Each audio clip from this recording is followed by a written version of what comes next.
Peugeot, and specifically its Peugeot Sport division, have been on good form of late when it comes to building performance models. So we've got high hopes for this new 308 GTI. For a start, it's painted in two different colours, and let's face it, you wouldn't do that unless you were really confident it was a good car.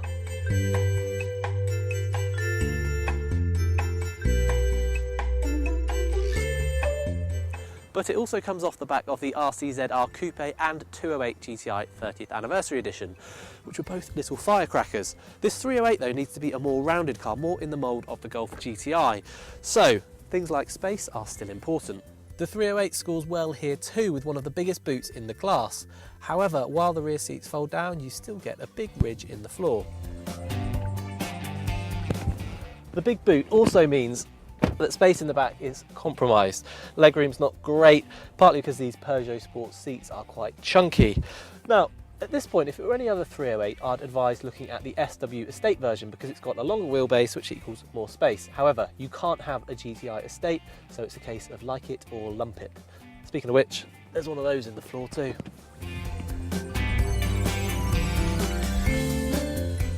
Aside from the small glove box, storage up front isn't bad, and we do like the design and material choices.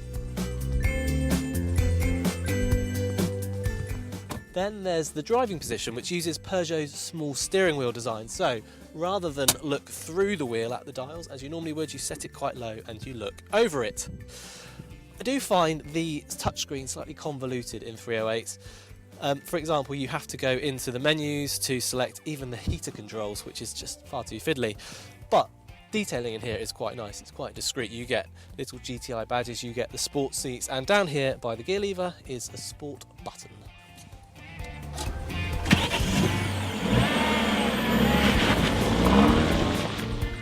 Peugeot does offer a low-fat version of the GTI with a lower power output and smaller wheels and tyres, but when it comes to hot hatches, if you're going to be a bear, you may as well be a grizzly, which is why we're testing the top-of-the-range 270 horsepower model. That's 270 horsepower, by the way, from just 1.6 litres.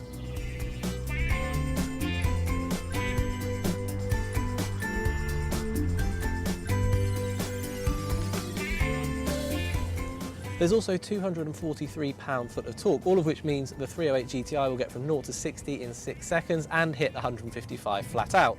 Now, if you leave it in normal mode, the engine's a bit too quiet, but if you hit sport, you get a bit more volume and it sharpens up the throttle response, but still it's ever so slightly soft, and when you put your foot down, there's a slight pause between that and the engine responding. It then is a quick car though.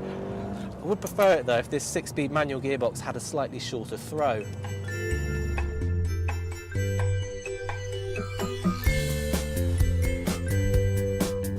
The 270 version also features bigger brakes and a mechanical limited slip differential on the front axle to help you put the power to the road. However, it also has Michelin Pilot Supersport tyres, which are quite focused, and you'll find that when you put your foot down, particularly in the wet, you do get a bit of wheel spin as it struggles to put the power down to the road. In the dry, meanwhile, there's just a bit of torque steer. I mean, it's all quite exciting stuff. It's not necessarily a complaint, but it is something to be aware of. The steering is quick, but rather numb in terms of feel, which is a shame because with a dedicated suspension setup, including a lowered ride height, wider front track and uprated springs and dampers, the 308 GTI is a very polished car. It's not just how agile or up for it that the 308 GTI feels, it's that it rides well enough and it's quiet enough to be a genuine everyday proposition.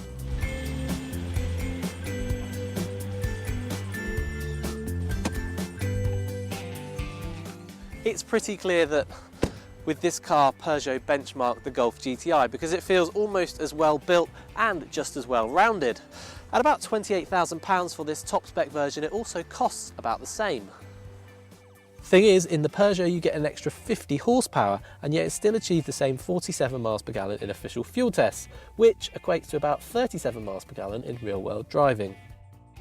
We started this review by saying that Peugeot Sport was on a roll, and this 308 GTI does nothing to change that. It might not have quite the same on-the-edge feel as its more recent offerings, but its considered blend of exciting performance and everyday practicality make it an enticing option. For a more extreme take on the hot hatch formula, click up here to see our Civic Type R review, click here to subscribe to our YouTube channel, and for detailed reviews of the latest cars on sale, click down here to go to the Telegraph Cars website.